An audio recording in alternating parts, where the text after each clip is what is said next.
Et bonjour à toutes et à tous pour cette soirée d'échange. Le thème général, c'était chrétien et géopolitique. Si je le réduis, c'est le rôle des catholiques, parce que les chrétiens, il n'y a pas que des catholiques, mais je réduis aux catholiques, dans les enjeux internationaux contemporains, dans un monde que tout le monde connaît, au moins par les informations, que j'ai intitulé dans un monde de reconstitution des empires prédateurs. On en parlera. Nous avons parlé ensemble avant de faire cette table. Donc je parle des catholiques et je ne parle pas de chacun des catholiques dans le monde, parce qu'il y a autant de catholiques que d'individus. Donc je vais parler des institutions catholiques, pas de tout, d'un certain nombre d'institutions catholiques, de grandes organisations catholiques, pour essayer de dire comment elles se pensent elles-mêmes, comment elles disent elles-mêmes leur rôle dans le monde tel qu'il est devenu aujourd'hui. Voilà. Donc inutile de vous faire un dessin plus précis du monde actuel. On peut dire simplement que c'est un monde dans lequel on voit le retour de guerres de haute intensité, tout de même, des déplacements massifs de population, on en parlera, une financiarisation extrême de l'économie, une crise écologique globale, bien sûr, et bien dans tout, on pourrait rajouter d'autres paramètres. Dans tout ça, les catholiques se disent, en tout cas, à travers leurs grandes institutions, que ce soit le pontife romain, les évêques ou des grandes institutions catholiques, les catholiques se pensent comme ayant une responsabilité, et une responsabilité spécifique dans l'espace international tel qu'il est devenu.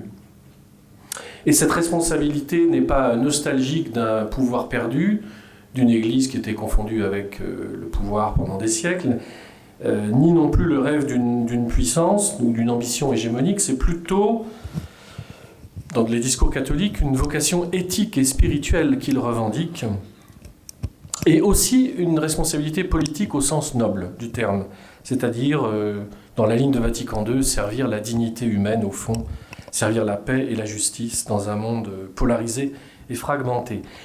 Donc les institutions que je vais regarder très très rapidement, hein, je vais parler 12 minutes, hein, je pense. Les institutions que je regarde et leurs discours, c'est bien sûr les pontificats contemporains, la communauté Sant'Egidio, que tout le monde connaît, hein, cette communauté née en Italie dans les années 60, de médiation pour la paix dans le monde. Les réseaux aussi en France on appelle ça Secours catholique, mais c'est la Caritas internationale qui existe partout.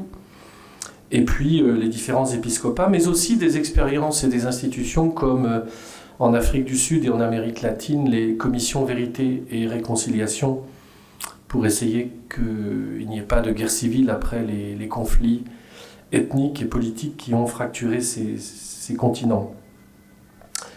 Et je voudrais dire simplement deux choses, au fond. Je voudrais partager deux choses. Premièrement, le réalisme catholique, et deuxièmement, son efficacité.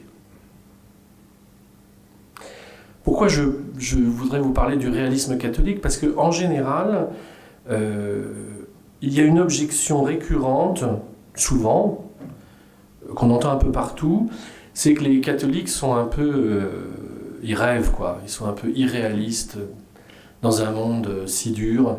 Ils sont un peu plongés dans un certain irénisme. Et cette objection est fréquente. Hein. Nous serions, nous catholiques, animés de bons sentiments, mais tout à fait incapables de penser les tragédies de l'histoire, les rapports de force réels et la brutalité des puissances. On entend souvent ça. Nos discours sur la paix, sur l'accueil, sur l'écologie seraient évidemment moralement très respectables, mais au fond politiquement naïfs, voire même pour certains dangereux, dans un monde gouverné par la compétition, la dissuasion et la force. Et cette critique mérite d'être prise au sérieux, au moins pour faire un examen de conscience. Est-ce que ça ne serait pas vrai, au fond ? Est-ce que les catholiques ne seraient pas, au fond, ces bisounours ? Je pense que cette objection exprime une défiance partagée à l'égard des approches normatives des relations internationales qui sont soupçonnées d'aveuglement face à la violence structurelle de ce monde. Mais elle repose aussi sur une méconnaissance de ce que proposent réellement les acteurs catholiques engagés sur la scène internationale. Donc, je veux souligner un certain réalisme chrétien que je qualifierais d'un regard sur le mal, bien en face, mais sans s'y soumettre. Je pense que dans les discours des papes récents, comme dans les discours des institutions que j'ai nommées tout à l'heure, et dans leur pratique, on prend au sérieux le tragique de l'histoire. On ne confond jamais la paix et le pacifisme. On ne confond jamais l'espérance et la naïveté. Et je crois que dans les discours du pape défunt, le pape François, on pouvait lire explicitement des termes, des mots comme des systèmes qui tuent, je cite, des structures de péché, telles qu'en avait parlé Jean-Paul II avant lui, de logique de mort à l'œuvre dans l'économie, dans la guerre, dans l'exploitation de la création. Et les commissions dont je parlais, Vérité et Réconciliation, en Afrique du Sud ou en Amérique latine, ont elles-mêmes travaillé dans des sociétés violentes et en conflit, déchirées par les massacres, en regardant les crimes qui étaient commis bien droit dans les yeux et en cherchant à réconcilier les institutions et les personnes, en assumant donc des responsabilités de médiation tout à fait sérieuses, sans méconnaître les traumatismes qui affectaient les populations. Et Sant'Egidio, qui est né à la fin des années 60, a été souvent, elle, comme communauté présentée comme idéaliste. Elle a pourtant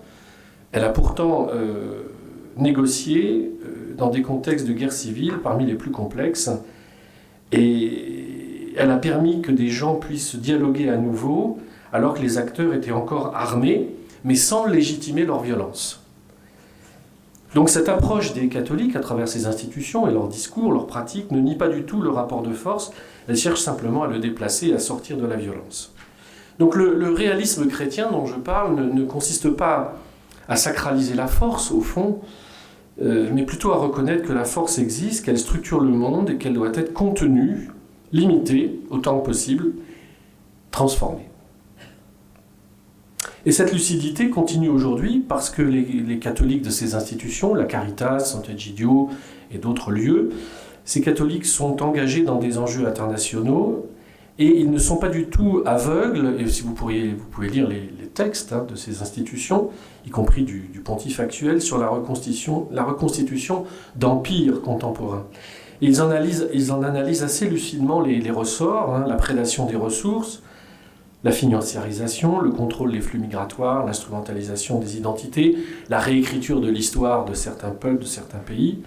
Mais les discours catholiques refusent toute tentation symétrique, c'est-à-dire la fascination pour la puissance et le cynisme présenté comme seul horizon. Politique sérieux. Faire de la politique sérieusement, c'est être cynique. Non, les catholiques ne pensent pas ça. Regardez le film qui vient de sortir, Le Mage du Kremlin.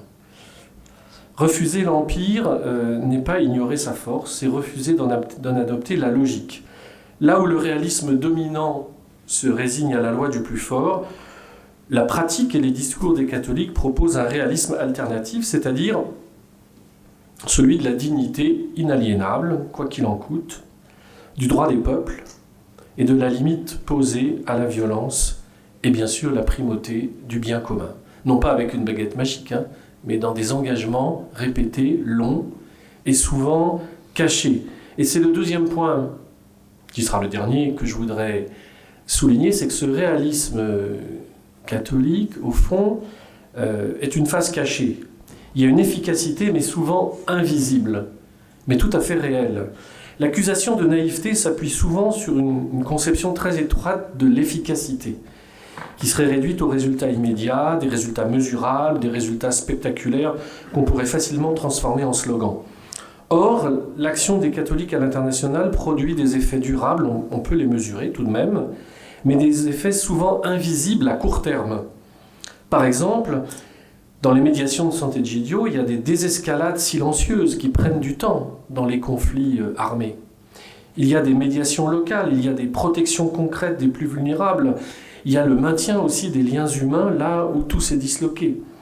La Caritas, par exemple, en temps de guerre ou de catastrophe, agit précisément là où les États et les marchés économiques se retirent. Les processus de réconciliation, qui sont longs et fragiles, ont permis dans pas mal de cas d'éviter des cycles de vengeance infinis et des effondrements sociaux durables. Cette efficacité est lente, elle est cachée, mais elle est précisément ce que les logiques d'empire ne savent ni produire, ni reconnaître. Et je termine. Ce réalisme et cette efficacité cachée conduit à une espérance exigeante qui n'est pas de l'ordre de la naïveté. Assumer aujourd'hui une position catholique, une parole catholique dans le monde tel qu'il est, dans les relations internationales, c'est subir l'accusation d'irénisme, bien sûr, mais tout en refusant le cynisme. Je crois qu'il faut tenir ensemble une certaine lucidité et une certaine espérance, la mémoire du mal et le refus de la fatalité. Ce n'est pas croire que le monde est bon, mais c'est croire qu'il n'est pas condamné à la domination sans limite des empires et à la destruction de ce que le pape François appelait la maison commune.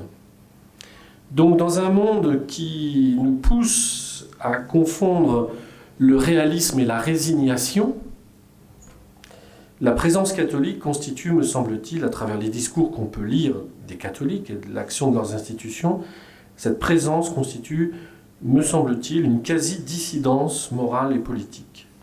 Elle ne promeut pas des victoires rapides, certes, mais elle ouvre des chemins de justice, de paix et de survie collective là où des logiques de prédation ne savent produire que la répétition de la violence. Donc je vous invite à fréquenter les discours de ces institutions, soit pontificales, soit des grandes institutions ONG catholiques, de voir comment elles travaillent et ce qu'elles ont fait depuis 50 ans. Il me semble qu'il y a là un réalisme, encore une fois, qui n'est pas naïf, et un travail de longue haleine qui a une efficacité, mais qui ne relève pas de la baguette magique. Voilà ce que je voulais vous partager dans un premier temps.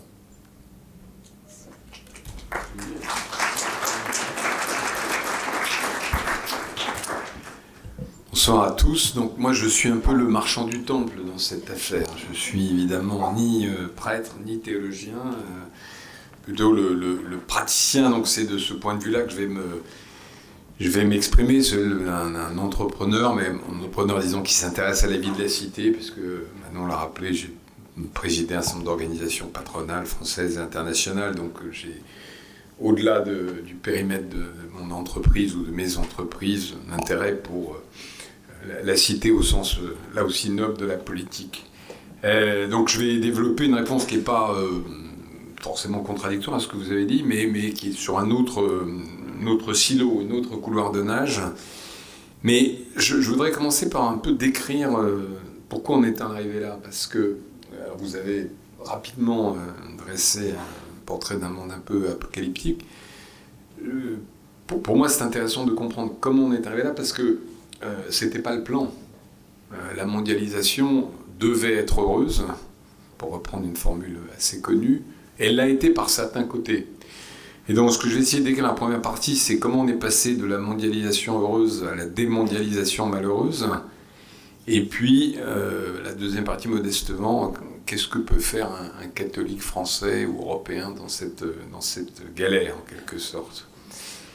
Alors, le premier constat, c'est de dire qu'en fait, le monde post-45 a été façonné avec une forte identité et une vision judéo-chrétienne. Tout le multilatéralisme, donc ça avait commencé un peu avec la Société des Nations, mais l'ONU, l'Organisation mondiale du commerce, l'Organisation mondiale de la santé, l'UNESCO, tout ça, c'est des produits d'inspiration d'abord américaine, mais judéo-chrétienne, qui, au fond, voulaient mettre en pratique de manière organisée cette capacité de médiation, de trouver le sens du compromis, de résoudre les conflits par... d'un complètement oublié, parce que ça n'existe plus, mais les casques bleus étaient là pour être envoyés pour faire la paix. Bon, ils s'étaient envoyés, ils faisaient rien, mais c'était quand même l'idée de départ. Donc il y a une vision un peu messianique. Alors, ne soyons pas naïfs, il y avait aussi une vision business derrière, parce que se disait, bon, bah, tout ce qui est bon pour la paix dans le monde sera bon pour l'Amérique, sera bon pour le commerce, et donc tout le monde va en profiter. Mais il y avait quand même cette matrice très forte. Le début finalement de la fin de cette vision-là, elle commence assez tôt. elle commence en fait en 92 pour moi, donc juste après la chute du mur de Berlin, où Bill Clinton décide, en tant que président des États-Unis, de faire entrer la Chine dans l'Organisation mondiale du commerce.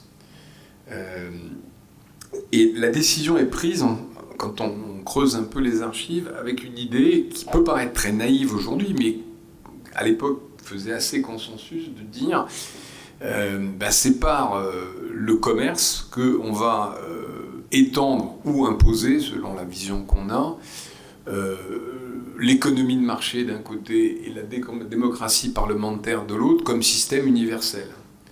Il y a un livre qui a fait à l'époque beaucoup de bruit, qui est disparu dans les oubliettes de l'histoire, qui était La fin de l'histoire, Francis Fukuyama, qui expliquait un peu ça, qui disait finalement il n'y a plus d'ennemis, l'URSS qui était le seul système alternatif s'est effondré, donc on va tous devenir des occidentaux, alors pas au sens culturel ou religieux, mais au sens économique du terme.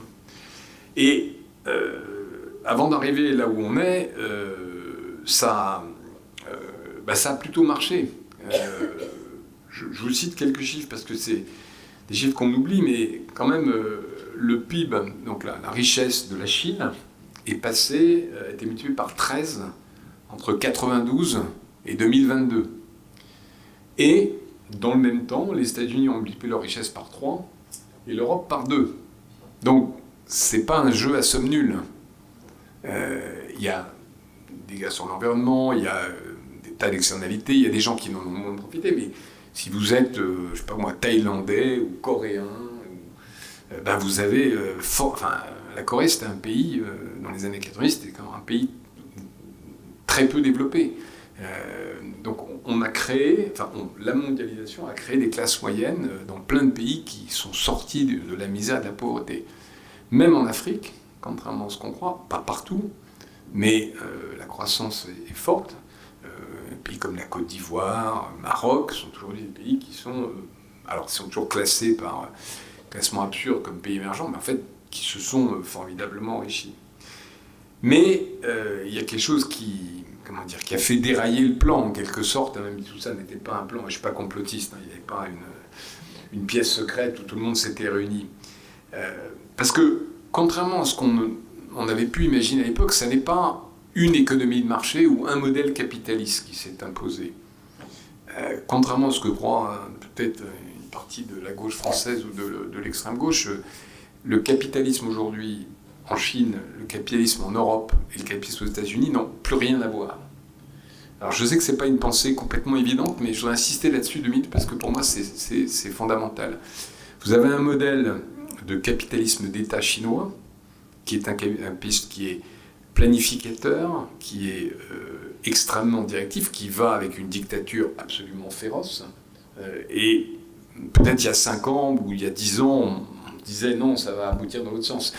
On était tous imprégnés de cette idée du doux commerce de Montesquieu qui disait plus on commerce, plus on s'enrichit, moins on va faire la guerre. Vous avez à l'autre bout, et on le voit depuis maintenant que les 2 années de Trump, un capitalisme qui est devenu assez oligarchique, un peu comme dans la fin du 19e siècle, entrepreneurial oligarchique qui domine par la technologie qui est le capitaliste américain. Puis au milieu, vous avez le vieux modèle, ce qu'on appelle l'économie sociale de marché, donc disons capitalisme social-démocrate, qui est beaucoup plus sensible au dialogue social, beaucoup moins orienté... alors, c'est un débat compliqué à avoir ici, mais le niveau d'inégalité est beaucoup plus faible en Europe qu'il est aux États-Unis et qu'il est en Chine, contrairement à ce qu'on croit. C'est peut-être difficile à comprendre, mais l'Europe est le continent, et la France à l'intérieur, le plus égalitaire qui existe. Parce qu'on a un système de redistribution, de fiscalité, que la médecine est quasiment gratuite, ou en tout cas assez proche de la gratuité. On le voit d'ailleurs quand vous prenez des cas concrets, si vous voulez vous faire soigner en Chine ou aux États-Unis, et que vous n'avez pas d'argent, c'est très très très compliqué. Donc pourquoi je dis qu'il y a 3 modèles ? Parce que ces 3 modèles différents sont en train de diverger à toute vitesse. Et ils rentrent en compétition. Et c'est pour ça que les empires se sont recréés, en tout cas telle est ma théorie, c'est que par construction, l'économie de marché c'est une économie de compétition dans laquelle il y a un régulateur, donc un gouvernement, etc., qui crée des règles que les uns et les autres doivent respecter. Mais là, on a créé un système de compétition entre 3 modèles qui se font la guerre ou qui vont se faire la guerre, alors la guerre économique, ou en tout cas qui sont en phase d'affrontement, sans aucun régulateur mondial. Et le basculement s'est produit au moment où la Chine a commencé à devenir un vrai concurrent des Américains. Pendant très longtemps, je ne sais pas si vous êtes familier avec le principe de Ricardo. Le principe de Ricardo, c'est de dire chaque pays va se spécialiser dans ce qu'il est meilleur à faire. Donc on disait, l'usine du monde pour les produits pas chers, c'est la Chine. Les innovations, elles viendront d'Europe et des États-Unis, alors plutôt numérique pour les États-Unis, plutôt pharmacie, défense, nucléaire pour l'Europe. Et tout ça, ça veut dire que tout le monde va s'enrichir sans compétition. Et c'est plus du tout vrai. On est en compétition sur tout. Prenez les voitures. Aujourd'hui, les Chinois font de meilleures voitures, bien meilleures voitures que les Européens, que les Américains. C'est d'ailleurs tout le problème qu'on a. Et donc cette compétition de modèles, elle amène à un affrontement et elle amène à ce que vous voyez depuis en tout cas l'élection de Trump a cristallisé ça. Les droits de douane de Trump, ça ne vient pas de nulle part. Il ne s'est pas levé un matin en se disant, alors on peut penser tout ce qu'on veut de Trump, mais il y a une forme de rationalité et elle vient du fait que sans droit de douane, on considère que l'industrie américaine ne peut pas résister au modèle chinois. Et donc on voit ce repli qui est aussi un repli identitaire, parce que, j'ai dit, la mondialisation heureuse a plutôt réussi, mais elle a aussi, quelque part, profité donc, aux classes moyennes des pays émergents, aux classes aisées et supérieures des pays occidentaux, mais pas aux classes moyennes et aux classes populaires des pays occidentaux.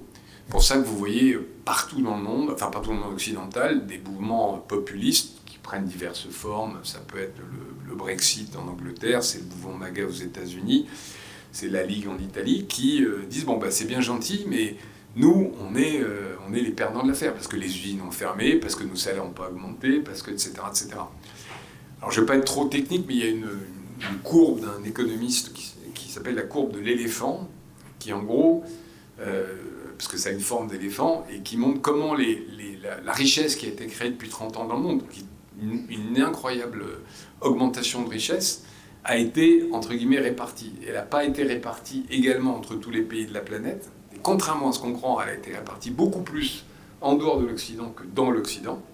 Là aussi, on se dit, on s'est enrichi sur le dos. Non, pas dans les 30 dernières années, c'est pas vrai. Ça n'est plus vrai du tout. Ça a été vrai pendant 200 ans, mais ça n'est plus vrai du tout. Et les perdants de cette affaire, ce sont en gros les ouvriers des usines du centre des États-Unis ou de l'Est de la France ou des Midlands ou en Angleterre, etc. Et c'est pour ça que les votes que vous connaissez se sont produits. Alors, cette logique de concurrence va nous amener où je n'en sais rien. Alors, là, je ne suis pas capable de vous dire où est-ce qu'on va. Ce qui est sûr, c'est que ça a une importance vitale. Pourquoi ? Parce qu'aujourd'hui, qu'on le veuille ou pas, c'est l'économie qui dirige le monde. En aparté, je vais détailler un tout petit peu cette affirmation un peu provocatrice, mais je disais, ça n'a finalement pas tellement ému les foules, mais la semaine dernière, Elon Musk, donc le propriétaire de Starlink, qui est un réseau de satellites qui permet de communiquer dans le monde entier, a décidé de fermer Starlink aux soldats russes. Il y a 2 informations à retenir de ça. La première, c'est que les Russes ne sont pas capables de fournir des systèmes de communication suffisamment fiables pour que leurs soldats les utilisent. Ils sont obligés d'aller acheter clandestinement, en passant par des circuits de contrebande, des téléphones satellites fabriqués en Asie d'ailleurs, mais par des logiciels américains. Et la deuxième, c'est qu'aujourd'hui, un milliardaire de la tech est capable de décider contre un État souverain. La Russie a tous les défauts de la Terre, mais c'est un État souverain, mais ils auraient pu fermer pour l'Ukraine aussi. Donc, vous voyez le pouvoir qu'a acquis l'économie. L'autre exemple que je peux donner, dans les années 60, la course à la Lune, à l'atterrissage sur la Lune, se jouait entre l'URSS et les États-Unis. Aujourd'hui, elle se joue entre Jeff Bezos, fondateur d'Amazon, et Elon Musk. Et donc, ça montre le pouvoir incommensurable qui va bien au-delà de la vente de leurs produits, du chiffre d'affaires, etc. Mais on pourrait multiplier les exemples. Les grands géants du numérique, on appelle les tech bros, nous contrôlent d'une manière ou d'une autre. Et avec ce qui arrive avec l'intelligence artificielle, ça ne va pas s'améliorer. Alors, une fois que j'ai dit tout ça, qu'est-ce qu'on peut faire entre réalisme, cynisme et irénisme, comment se situer? Alors, je vais vous rejoindre, mon père, pour dire que je pense qu'il ne faut pas tomber dans la fascination pour ces modèles. Oui, ils sont aujourd'hui plus efficaces, puisque la croissance des États-Unis est plus forte que celle de l'Europe et celle de la Chine, même s'ils mentent manifestement sur leurs chiffres, est aussi plus forte. Donc ils créent plus de richesses. Pour autant, je pense qu'un chrétien catholique français, européen, ne doit pas militer pour aller vers ce modèle. Parce que ce n'est pas notre culture, parce que nos concitoyens n'y sont pas prêts, et puis parce que, avec tous les défauts qu'on peut trouver aux entreprises européennes, elles ont quand même, c'est le plus mauvais système à l'exception de tous les autres. Parce que, et là aussi c'est des débats que j'ai eu une dizaine de fois avec les ONG françaises, Total continue à exploiter du gaz ou du pétrole, mais il le fait avec beaucoup plus de soucis de l'environnement et du souci des gens qui y travaillent que n'importe quelle entreprise chinoise ou n'importe quelle entreprise américaine. Et donc, le modèle capitalisme européen, les entreprises européennes, parce qu'il y a des petites différences sur les pays, mais en réalité, on est tous sur le même modèle, c'est la théorie du moindre mal. C'est-à-dire qu'elles sont dans une logique de prise en compte des parties prenantes, des salariés, de l'environnement, etc., des consommateurs, qui n'a strictement rien à voir avec ce qui se passe dans les autres parties du monde. Donc, qu'est-ce que peut faire un catholique? Il peut défendre ce modèle et ne pas l'attaquer. Alors là, c'est l'ancien président du MEDEF qui parle un tout petit peu, mais réellement, il vaut mieux que ça soit, je reprends Total, je ne suis pas particulièrement un défenseur de Total qui exploite un puits de pétrole, plutôt que ça soit une entreprise chinoise ou une entreprise américaine. Ça sera meilleur pour la planète, meilleur pour les consommateurs et meilleur pour leurs salariés. Et donc, s'engager dans l'entreprise, au niveau macro, micro, dans un modèle plus vertueux, ou moins destructeur, si on la langue compte, c'est déjà une première chose. En macro, je pense qu'il faut qu'on soit capable, alors c'est là où la limite entre le réalisme et le cynisme, il faut être puissant pour être qu'un. Je crois que c'est Emmanuel Macron qui a dit ça. Et donc il faut qu'on soit puissant économiquement et qu'on soit capable d'élever la voix dans les négociations internationales et d'une seule voix, ce qui est évidemment une difficulté.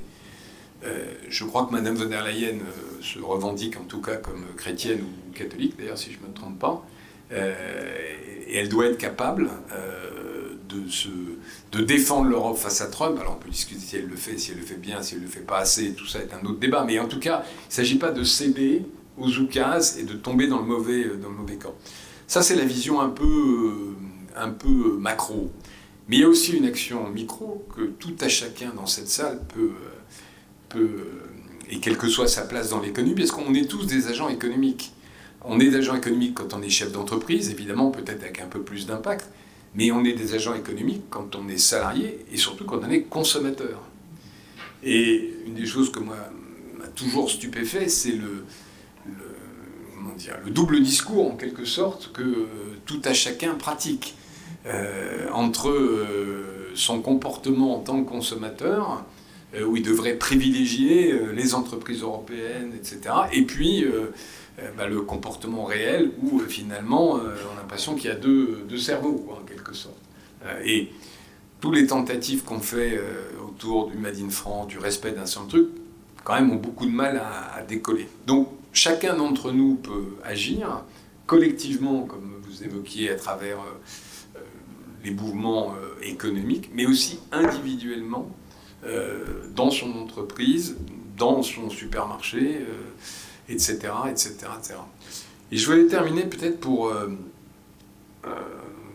pas interpeller mon voisin de gauche, mais faire un tout petit peu réagir à quelque chose. Je relis en ce moment beaucoup de livres sur la période 19-39, parce que, à tort ou à raison, j'ai un petit sentiment de déjà vu, je n'étais pas né à l'époque, mais de répétition. Alors je lis les mémoires de Churchill. Churchill a appelé ça, j'ai appris l'expression anglaise, mais la guerre qui n'aurait jamais dû avoir lieu. Et pourquoi ? Parce qu'il dit, à chaque fois qu'Hitler faisait un mouvement, si on avait réagi à l'époque, si on lui avait montré, si on avait été réaliste, mais pas cynique, mais pas iréniste, eh ben, il aurait reculé, et à chaque fois, quand on refait les archives allemandes notamment, on s'aperçoit qu'il y avait effectivement des faiblesses, des fragilités, etc. Et je me suis intéressé quand même sur la période... qu'est-ce qu'ont fait les catholiques dans cette période-là ? Ben, pas grand-chose. Alors, c'est un peu générique ce que je dis, mais l'Église de France était traumatisée, parce que c'était le moment où il y a eu l'interdiction de l'action française, etc. Et donc les consignes, c'est « faites pas de politique ». Moi, je crois au contraire que, mais d'ailleurs vous l'avez dit un peu d'une autre manière, en quelque sorte, qu'il y a une voie à porter, qui est une voie qui veut la paix, mais qui ne néglige pas la préparation de la guerre. Et c'est toute la difficulté, je trouve, c'est-à-dire qu'effectivement, à l'époque, vous aviez des Aristide Briand, des gens comme ça, qui étaient ce que De Gaulle appelait les pacifistes bêlants, c'est-à-dire, voilà, je veux la paix, je veux la paix, je veux la paix. Oui, mais à un moment, il faut aussi montrer les muscles pour être capable d'engager le bras de fer, quoi. Et au fond, voilà ma ligne de conduite à la fois économique et politique dans cette période troublée qui est la nôtre. Je vous remercie.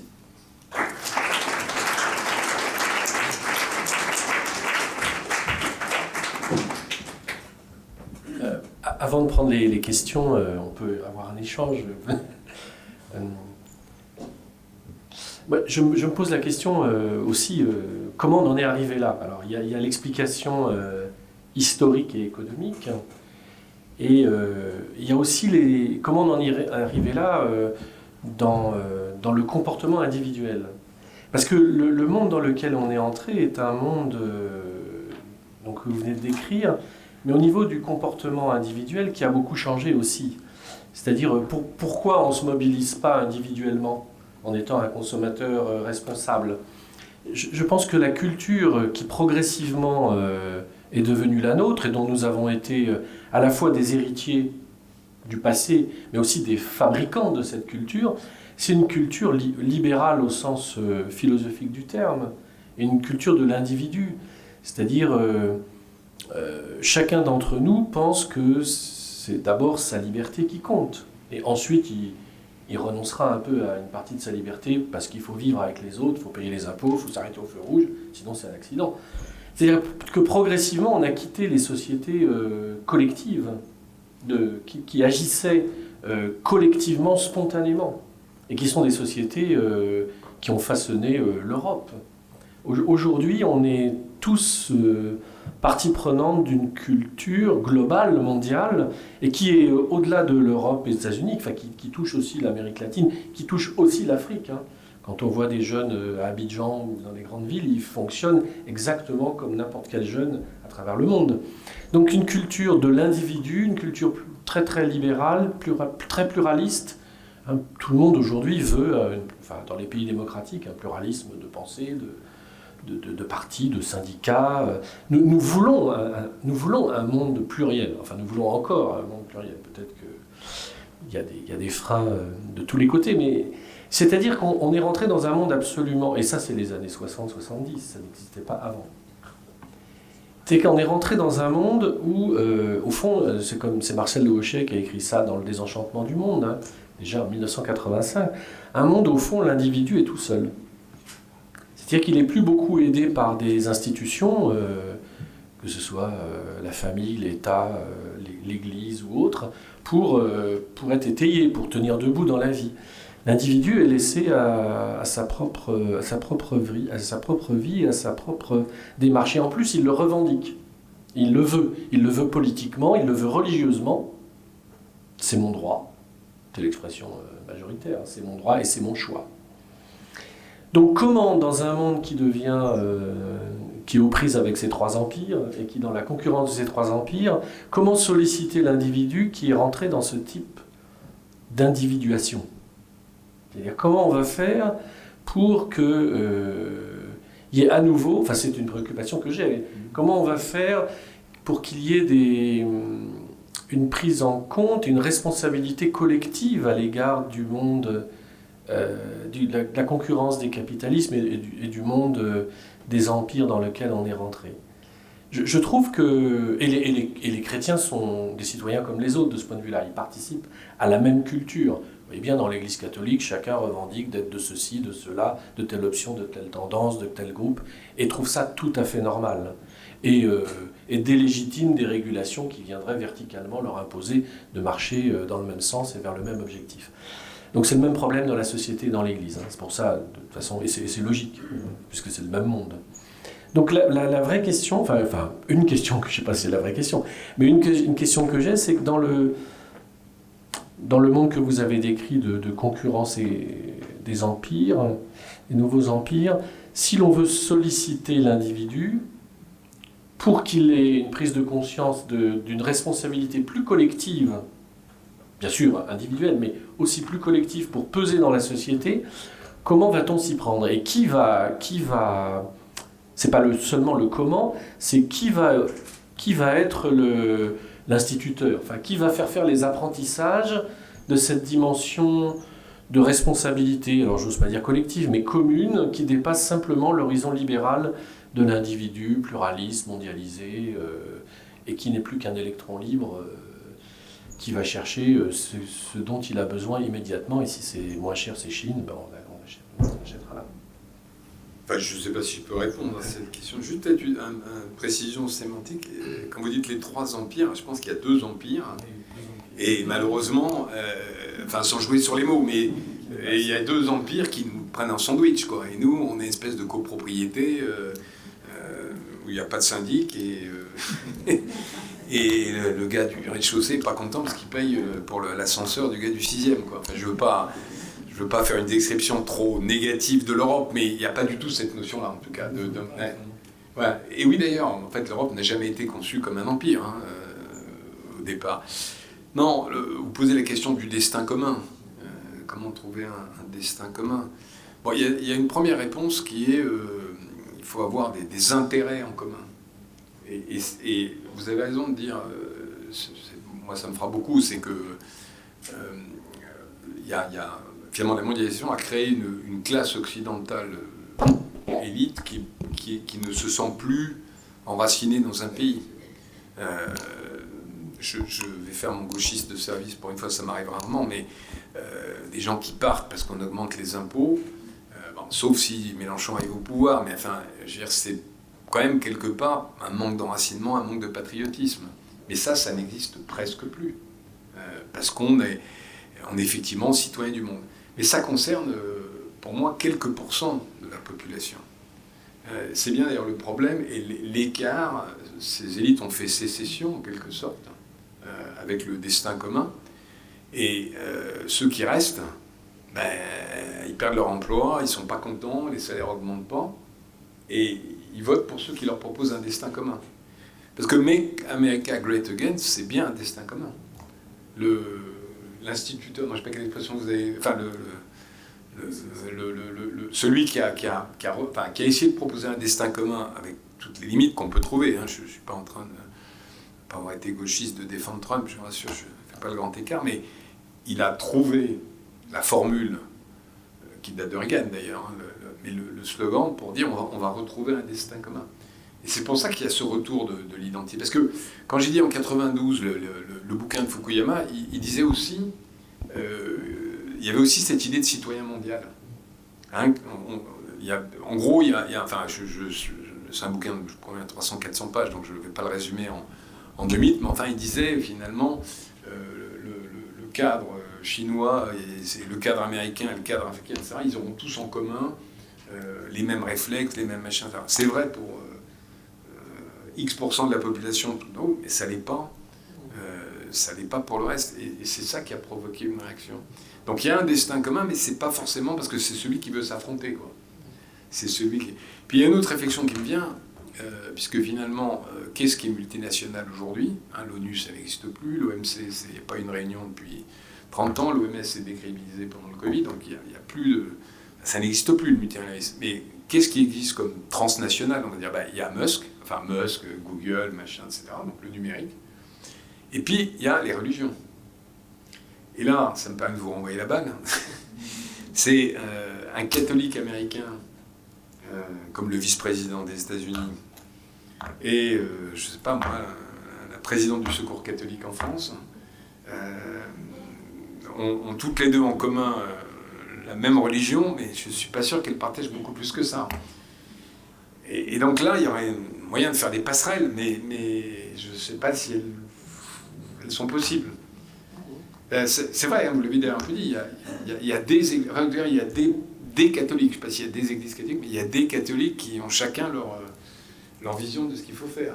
Oui, ça fait partie de l'équation, c'est-à-dire qu'il y a des catholiques parce que la mondialisation a fabriqué l'individu mondialisé, c'est-à-dire que la thèse de Olivier Roy, à travers ses livres, comme l'aplatissement du monde, mais déjà dans la Sainte Ignorance, il dit ça, plus il y a eu mondialisation, plus l'individu s'est senti comme une goutte d'eau dans l'océan. Parce que nous vivons tous à l'échelle de la planète. Si votre téléphone vous envoie une alerte tout de suite de ce qui se passe à 15 000 km d'ici, nous vivons tous dans l'instant à l'échelle planétaire, en permanence, y compris dans nos comportements de consommation, pas seulement au niveau des médias. Donc maintenant, le village, c'est la planète. Mais dans ce sentiment-là, de vivre à l'échelle mondiale d'un village, chacun se trouve, dit Olivier Roy, se trouve complètement comme une goutte d'eau dans l'océan et ne sait plus où sont les frontières. Une goutte d'eau qui risque tout d'un coup d'être confondue et noyée dans l'océan. D'où la revendication identitaire, qui n'est pas seulement identitaire politique, économique, mais aussi religieuse, mais dans tous les domaines. C'est-à-dire l'identité, c'est dire, est-ce qu'il y a une frontière de telle sorte que la goutte d'eau que je suis existe encore et qu'elle ne soit pas noyée dans le grand fleuve mondialisé. Et bien ça s'est répercuté dans toutes les religions. C'est pour ça que l'islam est en crise. Mais ça s'est répercuté dans le catholicisme aussi. Et c'est pour ça que je pense qu'il y a une énorme différence entre le président du Secours catholique en France et J.D. Vance, je pense, et entre bien d'autres. Et même entre J.D. Vance et le pape actuel. Voilà. C'est-à-dire qu'il y a l'effet d'atomisation dans les religions, il est aussi un effet propre à la mondialisation qui a fait que les distances ont été réduites, nous vivons tous à une échelle planétaire mais qui n'est qu'un village, sauf que chacun, comme individu libéral, se trouve tout d'un coup terrorisé par le fait qu'il n'est plus qu'une goutte d'eau qui va être absorbée dans ce grand monde mondialisé. Et d'où cette réaction un peu brutale de reconstitution de frontières, pas forcément pour exclure dans un premier temps, mais pour savoir si je suis encore quelque chose, et quelqu'un d'où, quelque part, avec une langue, une culture, une religion, je sais pas quoi, un art de vivre, etc. Donc je pense que l'espèce d'atomisation à l'intérieur des religions qui provoque des crises considérables, et celle de l'islam en est une majeure, à l'échelle de son histoire, vient de ça. Vient de la transformation culturelle du monde après les années 70, mais c'est l'état du monde, c'est l'état de nos cultures. Et ce qui est frappant à l'échelle mondiale, c'est que ça affecte toutes les personnes dans le monde. Encore une fois, je vous dis, un jeune de 15 ans dans les grandes villes d'Afrique ou un jeune de 15 ans dans les grandes villes latino ou dans les grandes villes nord-américaines ou françaises, il ne vit pas de la même manière, mais il a les mêmes réflexes culturels, notamment parce qu'il a un téléphone portable. Donc moi je suis sensible à cette répercussion dans les religions, plusieurs auteurs disent ça, de la culture telle qu'elle est devenue. Et c'est vrai aussi en Russie, en Ukraine ou ailleurs, c'est vrai partout dans le monde. Donc comment on refait du commun avec cette équation-là? Alors, je ne sais pas, mais je me dis, mais vous allez parler, vous allez sûrement avoir des solutions, mais je me demande si, dans le patrimoine chrétien et dans le patrimoine catholique, c'est-à-dire dans le patrimoine biblique et spirituel, dans les grandes traditions qui nous ont forgés, qui ont fait 2000 ans d'histoire du christianisme, est-ce qu'il n'y a pas des ressources qu'on n'a pas encore revisitées pour aujourd'hui? Je prends des exemples. Prenons une qui m'est plus familière, la ressource d'Ignace de Loyola, la ressource ignatienne, même si ce sont nos concurrents à côté. Je pense qu'il y a là, dans l'expérience ignatienne, il y a jusqu'à aujourd'hui, il y a une vision de ce qu'est l'homme, de ce qu'est le monde, de ce à quoi nous sommes destinés, de comment nous nous comprenons les uns par rapport aux autres, et comment chacun peut apprendre à devenir responsable de ses choix et de ses orientations. Voilà une ressource spirituelle, mais il y en a d'autres. Il y en a chez Alphonse de Liguori, Saint François de Sales, Don Bosco, etc. Je me demande si les grandes traditions spirituelles, à condition qu'elles ne soient pas transformées en folklore, parce que ça c'est le risque, hein, c'est le risque aussi d'être instrumentalisées et transformées en folklore. Si on les prend pour ce qu'elles sont, c'est-à-dire des dynamiques d'existence, au fond, des dynamiques pour savoir comment être quelqu'un et comment vivre, moi je pense que les communs ne se reconstruiront aujourd'hui dans le christianisme qu'en revisitant les ressources des ressources des grandes traditions spirituelles, je les appelle comme ça, c'est pas forcément des écoles de spiritualité, mais des grandes ressources spirituelles qui vont permettre aux individus, qui sont ceux que j'ai décrits, hein, ça ne va pas changer. Moi je ne crois pas que nous allons devenir demain matin des collectifs responsables tout de suite. Mais ça permettrait peut-être à des individus de davantage prendre leurs responsabilités et peut-être d'être plus créatifs, plus disruptifs pour transgresser leurs habitudes et voir les enjeux. Je pense que dans la tradition ignatienne, par exemple, mais dans d'autres aussi, il y a cette aventure spirituelle qui fait que les habitudes et mes manières de vivre jusqu'à là peuvent être remises en cause dans les exercices spirituels pour faire un autre choix qui apparaît raisonnable et mobilisé par l'appel de Dieu.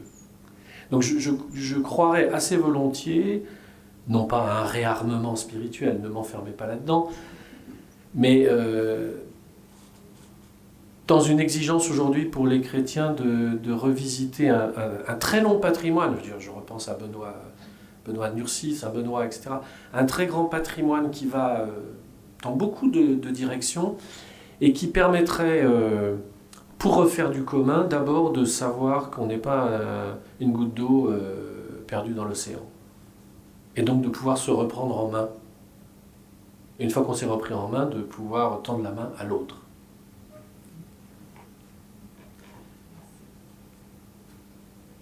Peut-être avez-vous des questions par écrit qui ont été triées, ou des remarques, ou des prises de parole, hein, ce n'est pas forcément des questions. Est-ce que quelqu'un...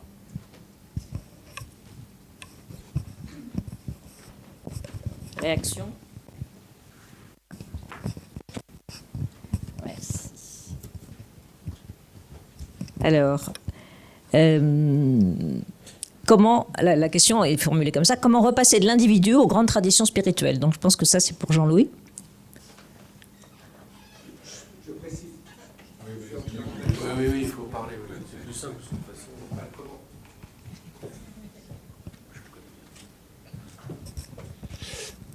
Oui, effectivement, je pense qu'effectivement, se repasser à ces grandes traditions, oui. Mais comment on fait oublier à l'individu, avec ce qui a été décrit, hein, qui est notre habitude quotidienne, pour se tourner délibérément vers ces grandes traditions? Comment elles peuvent faire basculer chacun?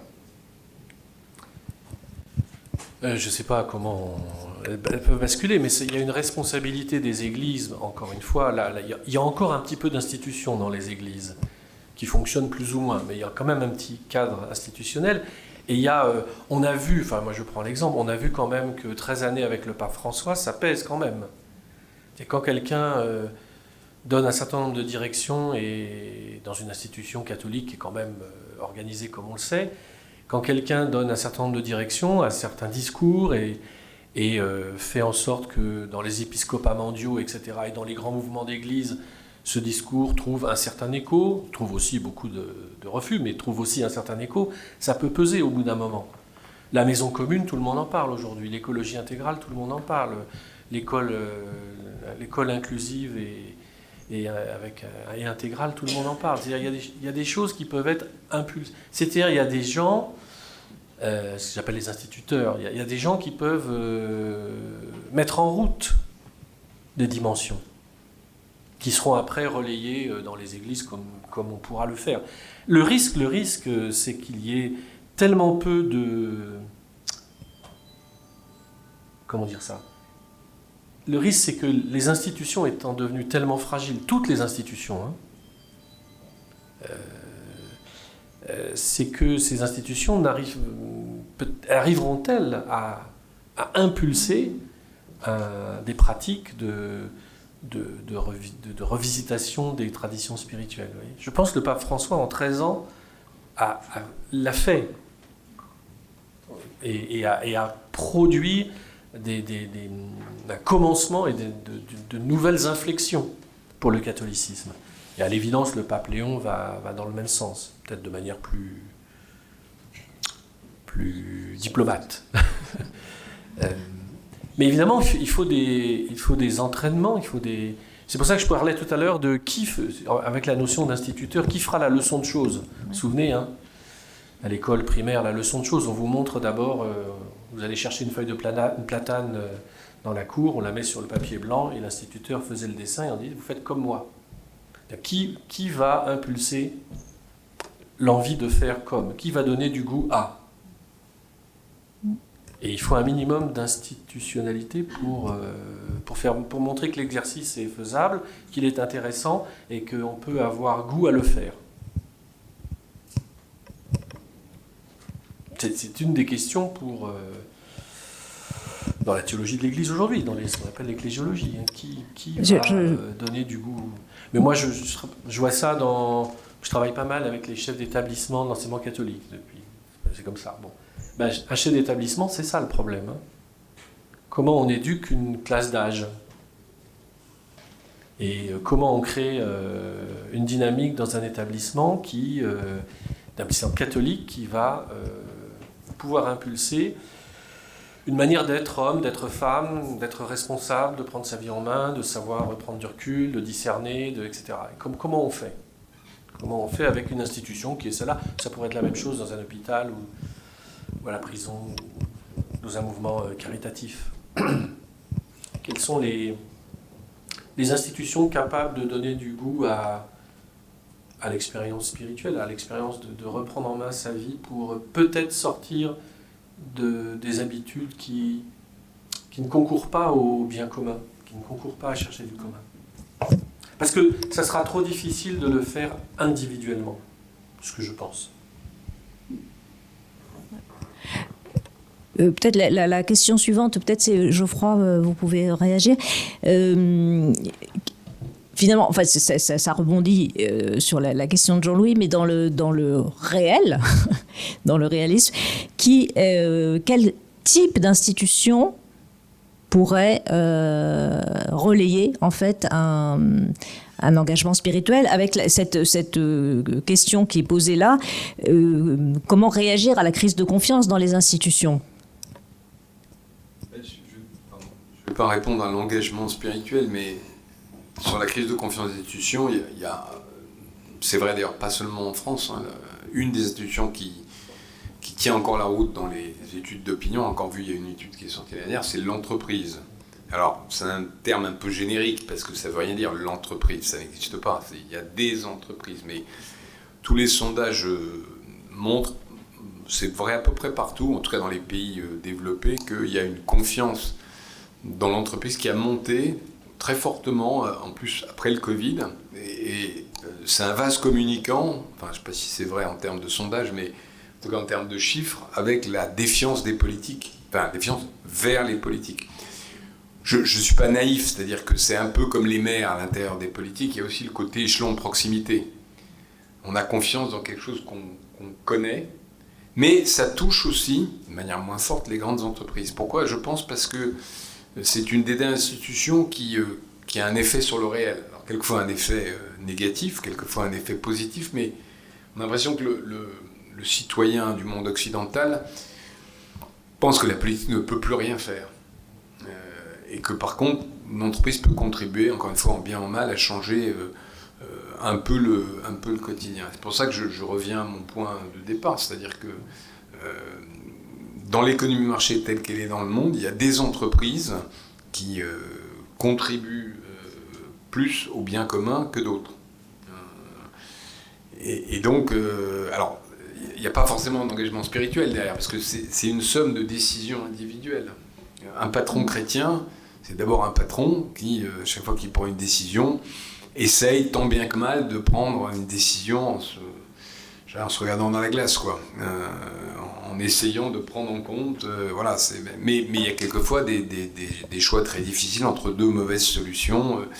Quand on doit, je sais pas quoi, fermer une entreprise, fermer une usine, licencier quelqu'un, c'est jamais une bonne chose, mais il faut le faire parce que c'est pour le bien de l'entreprise. Donc tout ça pour dire que finalement, ça revient un peu à ce que vous disiez tout à l'heure, on peut transformer le réel, peut-être pas transformer, mais on peut l'améliorer de manière marginale par l'économie. Et c'est pas la même chose si on a les dingues de la Silicon Valley qui ont 99% de nos communications numériques, ou si c'est... je prends l'exemple de l'intelligence artificielle parce que je pense que c'est clé. En fonction de qui dominera ces systèmes-là, c'est pas tout à fait la même chose. Encore une fois, c'est des modèles qui fonctionnent sur d'abord la même logique informatique, de code. C'est des entreprises qui sont toutes là pour faire du profit, mais c'est pas exactement la même chose que ce soit un champion européen ou un champion américain. Donc notre combat à nous, les entrepreneurs, doit être aussi, en tout cas pour ma part, c'est ce combat-là que j'essaie de mener. Mais vous voyez, tout ça dépend quand même de la culture qu'on a dans la tête et de la formation et de l'éducation. C'est pour ça que c'est important. Je lisais qu'Elon Musk, on parlait que de lui. À 7 ans, il voulait envoyer des fusées dans la Lune, c'était très bien. Mais à 12 ans ou 15 ans, il lisait Asimov, Fondation, toute la littérature de science-fiction. Et puis ensuite, il émarge à la philosophie long-termisme, c'est-à-dire on peut sacrifier l'humanité d'aujourd'hui pour celle qui existera dans les trilliards d'années. Donc il faut envoyer 150 tirs de fusées par an, parce que ce qu'on prépare, c'est l'humanité dans des trilliards d'années. Donc l'humanité d'aujourd'hui, mais c'est une vision de l'homme, c'est une vision de l'humanité. Ça vient de la culture, de l'éducation, de la formation. Donc je pense que l'enjeu pour les chrétiens, c'est comment ils pèsent sur la culture, la formation et la préparation des mentalités. Et on peut... C'est vrai que c'est un point intéressant. Le monde de la Silicon Valley a fait une espèce de coming out, pardon de prendre cette expression, philosophique depuis 3-4 ans. Parce qu'en fait, personne ne connaissait Peter Thiel, qui est le fondateur notamment de Palantir, mais d'autres entreprises, et qui était un peu l'idéologue caché de la Silicon Valley. Mais vous avez tout à fait raison, il y a une vision de l'homme. C'est pour ça que je pense que ce n'est pas le même capitalisme. Une vision de l'homme qui est fondamentalement différente. Ça passe par le transhumanisme, ça passe par comment vous l'avez décrit, effectivement, je mets le long-termisme, je mets des gens sur Mars parce que c'est là où on va mettre l'humanité quand on aura détruit la planète, etc., etc. Donc c'est vraiment une vision du monde qui est quasiment à l'opposé de l'éthique chrétienne. Et pourtant, c'est là où il y a un paradoxe, c'est quand même des gens qui ont été Bible and Belt. C'est des gens qui sont... Enfin, la matrice des États-Unis, c'est la Bible. Et c'est là où... on voit bien qu'il y a plusieurs lectures possibles, quoi. Comme quand J.D. Vance lit Saint-Augustin, manifestement, il n'a pas exactement la même interprétation que vous. Mais il faut lui dire. Mais c'est là qu'il y a quand même un enjeu, et là c'est un enjeu pour tout le monde, c'est-à-dire parce que tout le monde est issu et vit dans une famille. Et les enjeux culturels de l'éducation me semblent considérables aujourd'hui, et qui ne peuvent pas reposer seulement sur les épaules de la famille, mais la famille, l'école, la culture. Ne se fait plus par les institutions d'éducation, c'est tout le problème. La Silicon Valley a conquis les cerveaux par la technologie. Les gens s'informent non pas à l'école, non pas en regardant comme autrefois la télévision, ils s'informent par les réseaux. Et donc ce combat culturel que vous évoquez, qui est très juste, il doit être gagné par la technologie. C'est-à-dire que, si je le dis de manière très provocatrice, il faut qu'on ait un Google européen avec la culture européenne, il faut qu'on ait un ChatGPT européen avec la culture européenne et la vision du monde qu'on a. Parce que contrairement à ce que tout le monde est, l'Europe a des racines chrétiennes et catholiques, même si ça a été un débat, vous vous souvenez du débat sur la Constitution, mais c'est la réalité en fait.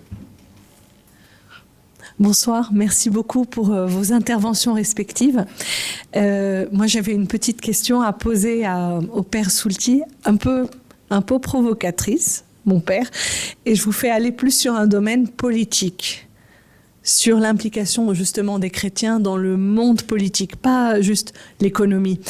Parce que quand je compare un peu, moi je suis d'origine libanaise, donc quand je compare un peu les communautés chrétiennes et la communauté musulmane, par exemple, c'est vrai que les chrétiens, nous avons des institutions finalement, donc nous pourrions parler d'une voix forte, mais malheureusement, on ne se sent pas toujours concerné par nos frères chrétiens en Irak, je vous assure, en Syrie ou je ne sais où. Il y a cet individualisme, je pense, qui est quand même plus prégnant chez les chrétiens, je pense. Alors que l'islam n'a pas la structure d'un clergé tel que nous l'avons, mais il y a dans le Coran lui-même une phrase que je traduis de l'arabe, c'est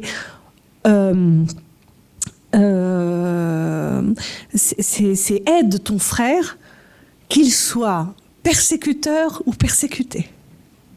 Et c'est pour ça que dans le monde musulman, il y a un côté où ils sont plus à être dans le collectif. Pourtant, vous aviez dit qu'il y avait dans la mondialisation aussi une crise dans l'islam, c'est vrai. Mais aussi, il y a cette contrepartie où ils arrivent à faire un peu plus de collectif, ils arrivent un peu plus à se mobiliser sur certaines grandes, grandes crises, par rapport à certaines guerres, par rapport à certains conflits. Parce qu'ils ont cette ressource-là dans le Coran. Je voulais avoir votre avis là-dessus. Hein. C'est très provoquant. Hein. Le Coran et l'Évangile se ressemblent, parce que dans l'Évangile, il y a une autre phrase, c'est « aimez vos ennemis ». C'est un peu pareil quand même. Bon. Je ne pense pas que ce soit ça qui crée le collectif. Je pense qu'il y a les contextes, évidemment, de guerre et de difficultés qui fait qu'on se serre plus les coudes. Et puis, il y a cette idée de l'Oumma islamique qui est que, de toute façon, la réalité, c'est pas l'État local, c'est d'appartenir à la communauté du prophète. Mais je pense que tout le monde... je ne sais pas si les chrétiens sont plus individualistes que les autres. Moi, je partage l'idée que plusieurs auteurs développent, que ce qui se passe dans les religions du monde, c'est ce qui se passe dans le monde. Parce que les gens qui vivent les religions, ils sont dans le monde. Alors, dans des contextes historiques et politiques différents, mais ils ne vivent qu'avec la même pulsation culturelle, économique, politique que le monde. Donc on ne peut pas échapper, où que l'on soit sur la planète, à la réalité du monde tel qu'il est, d'autant moins que nous sommes hyper connectés à ce qui, je l'ai dit tout à l'heure, à tout ce qui se passe dans le monde. Moi, je me souviendrai toute ma vie d'être allé dans les grands bidonvilles en Afrique, où en rentrant dans les cases de ces bidonvilles, il y avait des télévisions partout, c'était il y a 20 ans, et on pouvait entendre les channels américains. Dans les endroits les plus pauvres du monde, il y avait la communication en permanence, toute la journée, notamment des chaînes de prédication des évangéliques, mais pas que. Donc, la question du chrétien et de la politique, elle se pose très différemment suivant les contextes. Aussi en France, il y a une histoire un peu compliquée. On a eu des chrétiens dans un parti politique qui s'appelait le MRP, et puis ça s'est filoché, ça s'est éteint, et on comprend pourquoi. C'est les jésuites du CERAS à côté qui ont déconfessionnalisé les syndicats chrétiens, qui sont devenus la CFDT après. Donc il y a eu tout un effet philosophique et culturel et politique de dire en France, à partir des années 30, si on est chrétien, 30, 40, 50, Jacques Maritain et les autres, de dire si on est chrétien, on n'est pas obligé de voter dans un seul parti. Si on est chrétien, on peut aller où l'on veut. Et ça a été une conquête de la liberté de choix politique. Je vous rappelle que le chanoine Kir à Dijon il était député, prêtre député, et il mettait sur les chaises le dimanche son bulletin de vote pour qu'ils soient sûrs que les gens ne se trompent pas dans leur vote. C'était pas il n'y a pas très longtemps. Donc le contexte français de la place des chrétiens dans la politique est compliqué par rapport à cette sécularisation, j'aime pas le mot, mais enfin, par rapport au fait que les chrétiens ont acquis dans la société, les catholiques dans la société française ont acquis depuis 70 ans la liberté de militer et de choisir ce qu'ils veulent comme militance politique. Voilà. Ce qui fait que il faut absolument... Enfin, le défi pour les catholiques français en politique, c'est de gérer le pluralisme. Moi, dans la paroisse où je vais le dimanche, chaque dimanche, j'ai... quand j'y suis, j'ai les 4 candidats des élections municipales qui sont catholiques engagés et opposés. Et qui sont opposés. Bon, voilà, je trouve ça très bien. Je trouve ça très bien et qu'il... alors c'est pas toujours facile, mais voilà, je pense qu'il y a des contextes, c'est très différent, par exemple en Allemagne où les églises structurent encore la société. En France, vous savez, c'est quand même... Enfin, vous voyez bien que c'est une histoire très particulière en France. En 1980, je redis tellement cette image à chaque fois. En 1981, pour l'élection de François Mitterrand, il y avait une image de publicité. C'était un village avec une église sur un coucher ou un lever de soleil. 1981, la force tranquille, qui se représente encore la France comme un village dont l'église organise tous les liens sociaux? Personne. En 45 ans, cette vision de la France n'existe plus. Elle était celle de tout un passé séculaire. Vous voyez, une église au milieu d'un village. Il y a l'idée que le catholicisme organise les liens sociaux. Je ne sais pas qu'on est... Pardon, mais j'ai un petit désaccord, parce que ça, c'est... Vous décrivez les 50 dernières années. Oui. Mais je pense que maintenant, on est dans une autre période où on est minoritaire et on doit revendiquer. Ou en tout cas, ne pas se cacher. Moi, je suis frappé de voir que beaucoup de jeunes chefs d'entreprise dans les cercles que je fréquente, donc plutôt et politiques, il y a une génération qui avait le catholicisme honteux, ou clandestin, clandestin ou caché. La génération qui vient, elle est beaucoup plus revendicatrice et à mon avis à juste titre. Oui, la question c'est cette solidarité, juste pour finir, cette solidarité qui ne se manifestait pas, de façon évidemment beaucoup moins nombreuse, puisqu'on est minoritaire, parce qu'on avait le complexe des anciens majoritaires, si j'ose dire. Et donc je pense que ça, c'est vraiment fini. Et aujourd'hui, moi, j'ai vécu comme président du MEDEF, qui a un rôle assez politique, où vous voyez évidemment beaucoup de gens. Moi, j'ai jamais caché que j'étais catholique pratiquant, et ça m'a jamais posé de problème, voire ça m'a plutôt servi. Donc je pense que maintenant, on est dans un autre... je vous serais surpris de voir le nombre de jeunes, alors certes minoritaires, certes plutôt, qui commencent à... qui revendiquent ça. C'est ce que je veux dire. On ne peut pas revenir au village. On ne peut pas revenir à une église au milieu du village. Oui. Ce qu'on va avoir aujourd'hui, c'est un archipel catholique. C'est-à-dire vous allez avoir des jeunes de 30-35 ans qui seront dans le congrès mission, des jeunes qui seront à Chartres, des jeunes... C'est-à-dire ceux qui vont revendiquer un catholicisme tout à fait décomplexé. Ça va être un archipel extrêmement pluraliste et pas une église au milieu du village. On ne sera plus l'église qui organise les liens sociaux. On a une multiplicité d'archipels, dont certains sont très très organisés et très forts et ont des ramifications internationales, mais c'est fini de penser qu'il y aura une église organisant le lien social politique en France. Et ce pluralisme des jeunes catholiques militants, c'est un pluralisme qui va sur l'échiquier politique de gauche à droite. Parce que le congrès mission, il est plutôt à droite, mais le festival des poussières, c'est plutôt des jeunes de gauche. Et c'est ça où c'est compliqué aujourd'hui. C'est qu'il n'y a plus une instance catholique qui va dire « moi, je vais vous organiser la société ». Vous avez plusieurs, je ne sais pas comment dire, plusieurs instances, plusieurs groupes, plusieurs militants, parce que ce sont des militants, extrêmement diversifiés, extrêmement atomisés, et qui revendique un christianisme fort et clair. Mais il va sur l'échiquier politique tel qu'il se dessine en France. Mais vous avez la même chose dans les pays européens. sur l'échiquier politique, ça se dissémine dans différentes options. Et ce que je voulais dire, c'est que c'est fini une affiche avec une église qui organise le village. D'abord, il n'y a plus de village, enfin il y a des villages, mais il y a surtout des villes. Mais cette représentation imaginaire du pouvoir et de la France catholique n'est plus à disposition sociologiquement. Alors, l'enjeu, c'est comment des groupes de jeunes qui sont très à l'aise avec un catholicisme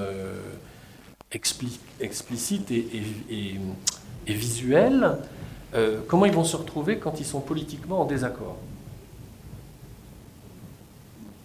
Et qu'est-ce qu'ils vont faire en commun? C'est ça que je ne sais pas. Et on est certainement passé dans ce monde-là, dans cette pluralisation des appartenances religieuses, comme disent les sociologues. Et du coup, on n'est pas du tout dans un contexte libanais qui est une autre affaire.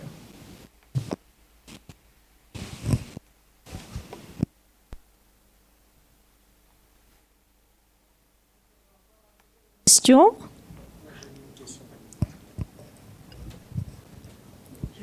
Allez-y, posez la parole. Merci beaucoup. Je voulais poser une première question au deuxième conférencier. Vous avez parlé de l'organisation économique. Je suis en train de penser que l'Europe fait face aujourd'hui à l'autoritarisme qu'il a imposé dans le monde pendant la conquête. Alors, elle n'a pas été trop négociée. Et je crois qu'aujourd'hui, c'est pratiquement les pots cassés que l'on est en train de payer. Je prends des exemples pratiquement en Afrique. L'Europe vient non pas comme quelqu'un qui vient chercher à promouvoir, mais c'est juste dominer, écraser, et les conséquences aujourd'hui, parfois, on sait les voir. Alors, vous avez aussi évoqué les paradigmes chinois, qui, au contraire, dans les relations avec d'autres nations, on trouve qu'il y a pratiquement cet échange-là un peu équilibré, et c'est pourquoi parfois la Chine fait un peu de progrès. Alors, la deuxième question, c'est au père, l'engagement catholique, je trouve que c'est parfois aussi un peu, excusez-moi les termes, assez irréaliste. Pourquoi? Parce que vous avez parlé aussi des actions caritatives. Prenons d'abord ne fût-ce que ces actions caritatives. Il y a les fonds qui sont loués du pouvoir contre lesquels on doit lutter. Ce pouvoir parfois qui est en train de nous dominer. Alors vous ne pensez pas que c'est un peu difficile dans ce contexte de parler de cet engagement du chrétien? Voilà un peu ma question. Merci.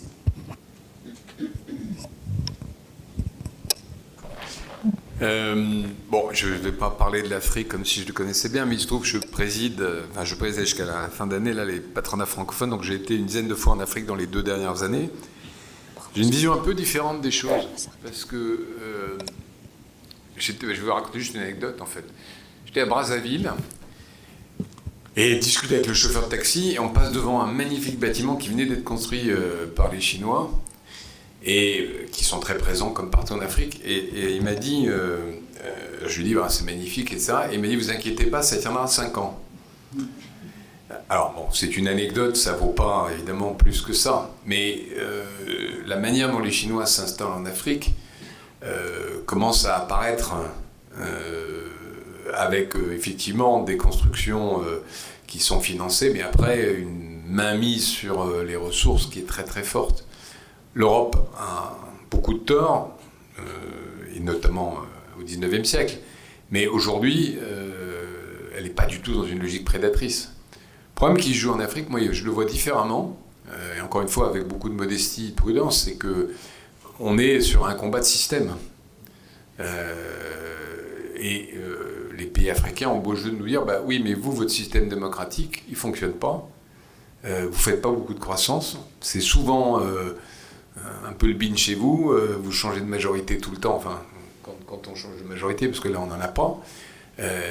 Nous, en Afrique, on préfère avoir des régimes qui sont plus longs, plus stables et qui permettent la croissance. C'est ce qui fait que la Côte d'Ivoire, qui est elle-même présidente depuis 12 ou 14 ans, je ne sais plus, vient de faire une décennie exceptionnelle de prospérité et a pu vraiment décoller économiquement. Donc je pense qu'on on revient un peu à ce que je disais, c'est-à-dire qu'on a, nous, des valeurs, un système politique et un système économique qui sont moins performants, objectivement, d'un point de vue strictement de création de richesse et de prospérité, que le système chinois. Après, nous dire, ah oui, mais les Chinois, c'est horrible, c'est une dictature. Oui, mais finalement, vu de l'œil chinois ou vu de l'œil africain, qu'est-ce qui fonctionne le mieux? C'est pas complètement évident comme réponse. En tout cas, quand on ne prend pas un point de vue occidental et européen. C'est, je pense, le débat. Alors peut-être que sur 30 ans, ça ne sera pas la même réponse, mais dans les 30 dernières années, en tout cas, ça a été comme ça que ça s'est posé. Je ne sais pas si je réponds bien à votre question. Je pense que l'engagement catholique à travers des organisations comme la Caritas ou autres, je l'ai dit, ne se laisse pas fasciner par l'ampleur du chantier et par la gravité des crises.